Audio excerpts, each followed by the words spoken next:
भारत ने चूंकि पहलगाम हमले का बदला लिया और आधी रात को ऑपरेशन सिंदूर के तहत पाकिस्तान के 9 आतंकी ठिकानों को ध्वस्त किया गया, जिसमें 30 से ज्यादा आतंकी ढेर किए गए हैं। हालांकि इस पूरे मामले पर 10 बजे सेना की तरफ से प्रेस कॉन्फ्रेंस की जाएगी, ब्रीफिंग की जाएगी कि इसमें क्या कुछ हमने डैमेज किया है पाकिस्तान को, पाकिस्तान के आतंकवादियों को कितना नुकसान भारतीय सेना की तरफ से पहुंचाया गया, कितने ठिकानों को ध्वस्त किया गया, इसमें कितने आतंकवादियों के मारे जाने की खबर है। संक्षेप से जानकारी, स्पष्ट रूप से जानकारी साझा की जाएगी भारतीय सेना की तरफ से जब 10 बजे प्रेस कॉन्फ्रेंस होगी। और इस दौरान विदेश मंत्री एस जयशंकर का बयान भी सामने आया। उन्होंने देश भर के साथ साथ दुनिया भर के देशों से भी अपील की है कि आतंकवाद के खिलाफ दुनिया जीरो टॉलरेंस की नीति अपनाए, दुनिया जीरो टॉलरेंस अपनाए, यानी कि आतंकवाद को कहीं पर भी पनाह ना दी जाए, कहीं पर भी आतंकवाद को बर्दाश्त ना किया जाए। ज्यादा जानकारी के लिए हमारे साथ एसोसिएट एडिटर प्रदीप कुमार जी बने हुए। प्रदीप जी, ऑपरेशन सिंदूर के तहत पाकिस्तान के 9 ठिकानों पर हमला किया गया और आतंकी ठिकानों को ध्वस्त किया गया। एस जयशंकर का ट्वीट सामने आया, उन्होंने जीरो टॉलरेंस नीति अपनाने का दुनिया के तमाम देशों से अपील की है।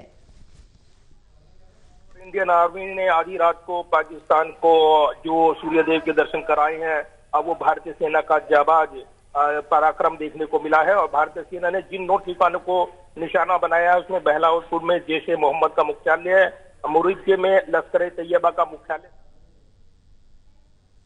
में है और 9 ठिकानों को निशाना बनाया गया है। तो काफी आतंकी ढेर किए गए हैं और पाकिस्तान में हलचल बढ़ी हुई है। लेकिन जिस तरीके से इस आतंकी हमले के खिलाफ कार्रवाई की गई और पहलगाम आतंकी हमले के खिलाफ भारत की ओर से, सेना की ओर से कार्रवाई की गई है, इसके बाद राजनीतिक तौर पर भी भारत की ओर से यहाँ पर बयान देखने को मिल रहे हैं। विदेश मंत्री ने साफ तौर पर दुनिया से आह्वान किया है कि आतंकवाद के खिलाफ जीरो टॉलरेंस की नीति होनी चाहिए, इस पर समर्थन मिलना चाहिए। तो भारत ने आतंक के खिलाफ बड़ी कार्रवाई का संकेत पहले ही दे दिया था जब पहलगाम पर आतंकवादी हमला हुआ और उसके बाद जिस तरीके से निर्दोष लोगों को निशाना बनाया गया, भारत की जवाबी कार्रवाई पर नजरें थी और इसको लेकर लगातार बैठकों के दौर देखने को मिले थे। अब जब ये ऑपरेशन सिंदूर लॉन्च किया गया है तो एक तरीके से आतंकवाद को एक बड़ा करारा जवाब ये माना जा रहा है और इसको लेकर विपक्षी नेताओं की प्रतिक्रिया भी आई है। राहुल गांधी जो नेता विपक्ष हैं, उन्होंने भारतीय सेना पर गर्व जताया है। इसके अलावा सुरजीन ओवैसी ने जय हिंद करते हुए पोस्ट किया है कि पूरे आतंकी ठिकानों को नष्ट कर देना है, इस बार राहत नहीं देनी है। तो जरूर इस बार पूरे देश की एकजुटता बनकर उभरी और इसी को लेकर यहाँ पर आतंकी हमले के बाद इसका जवाब दिया जाए, ये मांग की जा रही थी। और काफी विचार के बाद, लंबे मंथन के बाद यहाँ पर ये रूपरेखा तैयार की गई। आतंकी ठिकाने, मुख्यालय निशाने बनाए गए हैं और भारतीय सेना, तीनों सेना के अंग इसमें निश्चित तौर पर ऑपरेशन में जुटे रहे और किसी भी जवाबी कार्रवाई का अगर पाकिस्तान की ओर से होती है उसका मुंह तोड़ जवाब दिया जाएगा, ये जता दिया गया है। तो अब 10 बजे एक प्रेस कॉन्फ्रेंस की जाएगी, इसमें ऑपरेशन के बारे में जानकारी दी जाएगी और ऑपरेशन सिंदूर नाम रखा गया। सिंदूर जो प्रतीक है उन महिलाओं का जो जिनके पति इस हमले के निशाना बने, लिहाजा जैसे ये ऑपरेशन सिंदूर का नाम सुना, जो कि इस हमले में, आतंकी हमले में जो व्यक्ति निशाना बने थे, उनके परिवार की आंखों में आंसू आ गए। ये तस्वीरें भी आई हैं। तो ये जरूर है कि आज मॉक ड्रिल का एक ऐलान किया गया था, लेकिन ये मॉक ड्रिल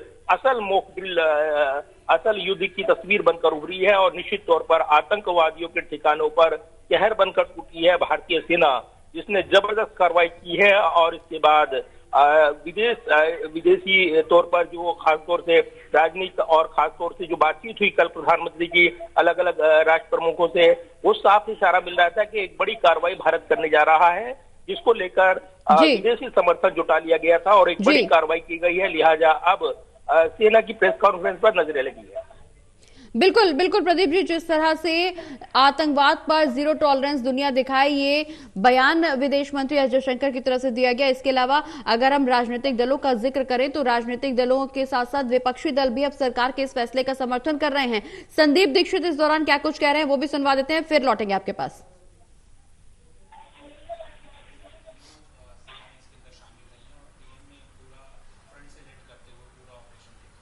देखिए सर, बहुत अच्छी बात है ये तो। मैं सवेरे सवेरे वॉक पर निकला था तब ये खबर मिली, और शायद इतना अच्छा सूर्योदय तो बहुत कम होता है।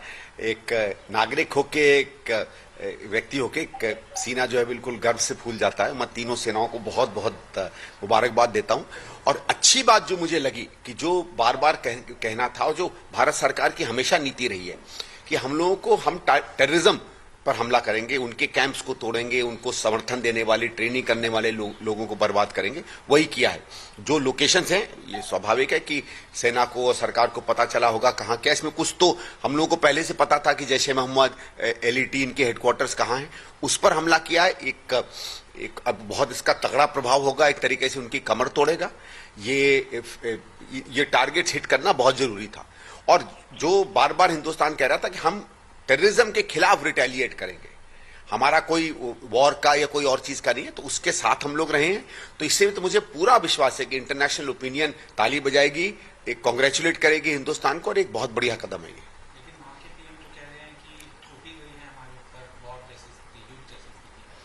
भाई तो युद्ध जैसी स्थिति तो उन्होंने थोपी है, हमने क्या थोपी है? कौन करता है टेररिज्म? भाई बंबई के जो आतंकी थे उनके तो प्रूफ दिए थे, वो आज भी आपके यहां घूमते, क्यों नहीं उनको हमारे यहां भेज दिया? आप आज से थोड़ी, आप तो अपने करतूत देखिए ना पिछले 25-30 साल से, आज की क्यों बात कर रहे हैं? हर बार कोई आतंकी हमला होता है, हर बार हम आपको प्रूफ देते हैं, आपको भी पता है, आपके लोग भी जानते हैं, सारा पाकिस्तान मानता है कि बंबई में जो हमले हुए वो पाकिस्तानियों के प्रोत्साहित थे। क्या एक्शन आपने लिया? House arrest. अरे मजाक है क्या? युद्ध जैसी स्थिति तो आप बनाकर रखते हैं, और आप समझते हैं कुछ भी आप करते हैं, कहीं भी आप करते हैं। चलिए, आप क्रॉस बॉर्डर में आप फौज पर हमला करते हैं, हमारी फौज ऐसा मुंह तोड़ जवाब देती है कि फिर आप चुप हो जाते। तो संदीप दीक्षित को साफ तौर पर आप सुन रहे थे, उन्होंने इस बात का जिक्र किया कि जिस तरह का हमला, जिस तरह का एक्शन भारत सरकार की तरफ से लिया गया, निश्चित रूप से सराहनीय कदम। और भारत की कभी भी नीति पाकिस्तान से झगड़ा करने की नहीं रही है, सिर्फ आतंकवाद को खत्म करने की नीति अपनाने के पक्ष में रहा है भारत, और इसी की ये बानगी जो ऑपरेशन सिंदूर को अंजाम दिया गया। प्रदीप जी लगातार हमारे साथ बने हुए। प्रदीप जी, राजनीतिक दलों पर समर्थन लगातार देखने को मिल रहा है, विपक्षी दल समर्थन करते हुए नजर आ रहे हैं, और न सिर्फ राजनीतिक दलों की तरफ से, विपक्षी दलों की तरफ से ये बयान सामने आया, बल्कि सेना प्रमुख ने भी ये स्थिति स्पष्ट कर दी कि पाकिस्तान से हमारा कोई झगड़ा नहीं है, हमारा झगड़ा, हमारा निशाना सिर्फ और सिर्फ आतंकवादियों के खिलाफ है।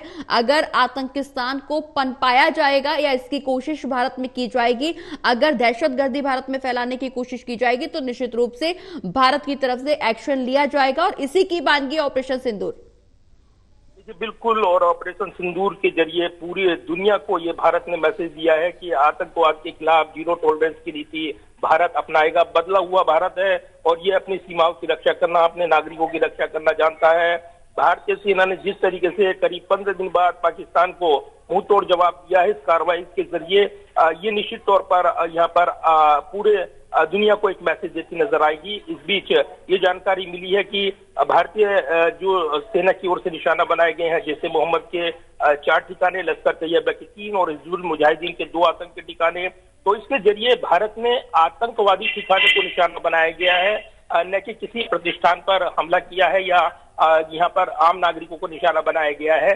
तो सीधे तौर पर बड़ी पुख्ता कार्रवाई ये की है, और एक बड़ा मैसेज आतंकवाद के खिलाफ यहाँ पर दिया गया है। प्रधानमंत्री नरेंद्र मोदी लगातार ऑपरेशन सिंदूर पर नजर बनाए हुए थे, ये जानकारी मिली है। रक्षा मंत्री राजनाथ सिंह ने देर रात ऑपरेशन सिंदूर को अंजाम दिए जाने के बाद तीनों सेना प्रमुखों से बातचीत की है।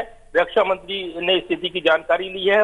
इसके अलावा पूरे घटनाक्रम पर यहाँ पर नजर बनी हुई है भारत की। अगर पाकिस्तान की ओर से कोई भी पलटवार किया जाता है तो उसका माकूल जवाब दिया जाएगा, और जिस तरीके से वैश्विक समुदाय के नेताओं को भरोसे में लिया गया, वो साफ था कि कहीं न कहीं भारत आतंक के खिलाफ एक बड़ी कार्रवाई करेगा, और इसमें कोई छिपी हुई बात नहीं थी। और इसमें भारत की ओर से ये संकेत दिया गया था सेना की ओर से कि वो टाइम और टाइमिंग क्या हो, टाइम क्या हो और टारगेट क्या हो, इसका चुनाव वो करेंगे। सेना को छूट दी गई थी, और इसके बाद इस ऑपरेशन को अंजाम दिया गया है। 10 बजे एक प्रेस कॉन्फ्रेंस की जाएगी, ये जानकारी मिल रही है। उसमें इस आतंकी हमले को जो जवाब दिया गया है, पहलगाम के आतंकी हमले के बाद जो ऑपरेशन यहाँ पर एक बड़ा ऑपरेशन लॉन्च किया भारत ने। तो कहीं ना कहीं भारतीय सेना ये समझती है कि अगर कोई भी जवाबी कार्रवाई करने की कोशिश जरा भी पाकिस्तान की ओर से होगी तो उसके लिए भारतीय सेना पूरी तरीके से मुस्तैद है। और कहीं ना कहीं अब जो आतंक को ये जवाब मिला है, ये मैसेज दिया गया है कि आतंकी ठिकानों को बर्दाश्त नहीं किया जाएगा। वो कहीं भी हो, चाहे पाकिस्तान में हो, पीओके में हो, उसका मुंह तोड़ जवाब देते हुए यहाँ पर जो स्ट्राइक की गई है, ये निश्चित तौर पर एक बड़ा मैसेज देने वाली है और भारत के मजबूत इरादों को, सेना के मजबूत इरादों को दिखाती नजर आई है।